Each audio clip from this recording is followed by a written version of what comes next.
Hello and welcome to our communication video assignment. In this video, myself, Tyler, and Tabitha and Nelson and Veronica and Belginder will demonstrate communication techniques. We're going to be going over 10 different principles. We got these principles from a TED Talk video called 10 Tips to Improve Conversation. We watched this video, took these tips, and now we are going to explain them in this video. Throughout the video, there will be 10 different explanations for these 10 different tips on how to improve your conversation.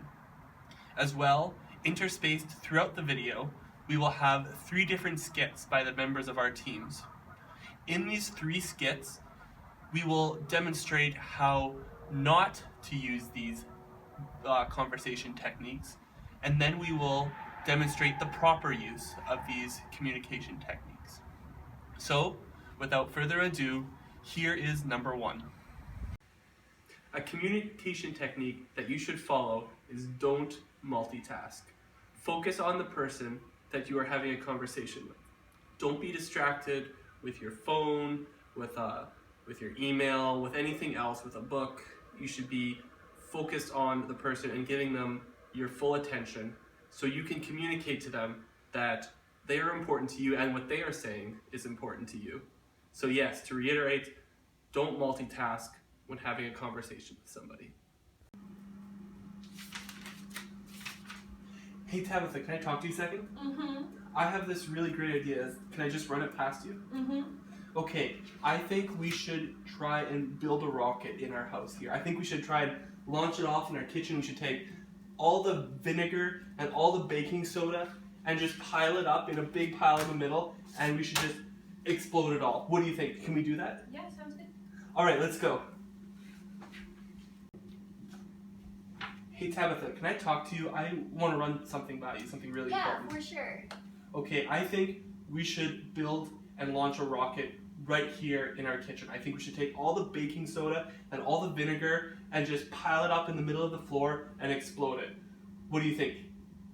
I hear what you're saying, but I'm not sure it's such a good idea. Okay. Do not pontificate. Pontificate is a fancy word that means fancy. Essentially, it means in a conversation, don't try and act overly fancy or pompous or elitist. Don't use words that are big just for the sake of saying big words. Don't act elitist or superior to those that you're having a conversation with. Don't let them not have a chance to respond. Always let a person have a chance to respond to what you're saying so that they too can be part of the conversation. Don't try and dominate the conversation with your own point of view and your own dogmatic ideas. Instead, let everyone have a fair chance to present their point of view. So yes, do not pontificate. Our next communication technique is to use open-ended questions.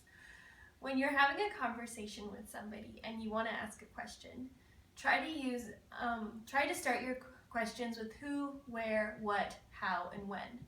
This will give you opportunities to expand on your conversation. Yes and no questions kind of end the conversation off quite short. Go with the flow. Going with the flow in a conversation means that you're listening to what is being said and responding as the conversation moves along. Even if a story pops up into your mind, you need to let it go as the conversation moves along and respond accordingly.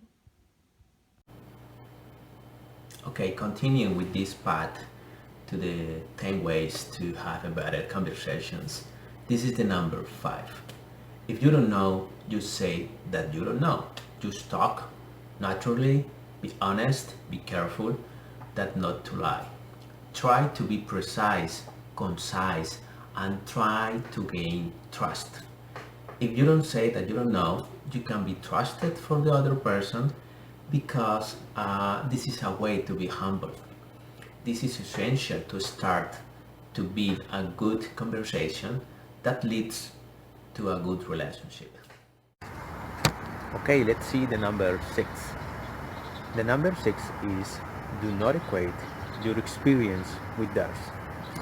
It means that you must not talk about the same experience that the other person. Do not take that moment to show how amazing you are or how much you have suffered. Try to be in that moment and remember that conversations are not a promotional opportunity. So I didn't tell you that I went to Disney this summer. Oh, Yeah, we spent an incredible week with my family. The kids were so excited. It was amazing. We went to one theme park that, oh my God, I don't remember what, they were the princess, and my little girl was so excited to meet Rapunzel. It was so great, and it was like we spent not a lot, too much money because we have a package. It was a great deal. Yeah, and it was like, was a dream come true. I remember that when I went to Disney, my son was so funny, and he was so impressed about the Disney, and but I think that my son, was totally amazed. With I spent with him a lot of time, funny time, a lot of candies, and I remember when I went to the roller coaster and was and the Cinderella princess. Yeah, I don't like that, but really he enjoyed. Yeah, and was an awesome moment with my son. I remember that, and he loved that. He loves that.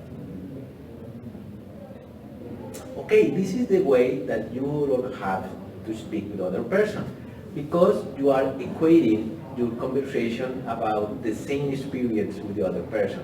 And it's not about you, it's about the other person. Please take that in mind. So continuing with the seventh point, which is try not to repeat yourself, which means if you are having a communication with another person, so don't try to repeat yourself. Otherwise, the person who is having a communication with you, he or she will get confused what you are saying. So don't repeat the words again and again. Otherwise, the person can lose her or his interest in your communication. Hi, Belginder. I'm going to teach you the different types of teams. So it's important to know about teams and how teams are so important, and there are 4 different types of teams. So you should have a problem-solving team, a self-managed team, cross-functional teams, virtual teams. So teams are super important when you're learning about teams. Do you get it? Yeah, I get it, but this is an improper way of communication. So now we will show you the correct way of communication. Okay, I'll try that again. So Belginder, there are 4 different types of teams: problem-solving, self-managed, cross-functional, and virtual. So it is stay out of the weeds. Frankly speaking, people don't care about the age, years, or many more things because it is difficult to remember all these things. In a communication, people like the person who is talking with you want to want to learn about more about you, like what is your likes and dislikes, to have a strong relationship whether in the workplace or in a personal life. Thank you. Listening is the most important communication skills you can have. So pay attention. Look the speaker directly and put aside any distracting thought. And also remember that nonverbal communications also speak loudly. Be brief. Be interested in other people by being specific to prevent information overload. Also, remember that just say enough to cover the subject. For EP, we need to do the market research, and we have to define the target market, and also it's important that we gonna meet with the financial advisors, because there's a couple of things that I don't have clear. And for tomorrow, we need to finish the company profile And Yeah. also we're going to start to do the first part of the marketing research. So we're good. Any question? You are about you are talking about marketing, the B, yeah? Yeah. Or finance. You can listen what I said. Yeah, but I have to check my mail because I have. Can you repeat, please? I have to. Yeah. Right. So as you see here in this example, you need to pay attention when other people are talking to you. Listening is one of the skills that you need to use most of it because it's about respect and you need to connect with the people who are talking. Sometimes you need to make a pause if you want to express your opinions. So don't do that. Okay guys, we just finished this amazing video about 10 ways to have a better conversations. That kind of suggestions, recommendations is so important to consider in our personal life, in our business life, obviously to make a better decisions that leads to better conditions to improve our relationships with other people. All this boils down to the basic same concept, and is this one: be interested in other people and always be prepared to be amazed. Thank you guys, see you in the next video.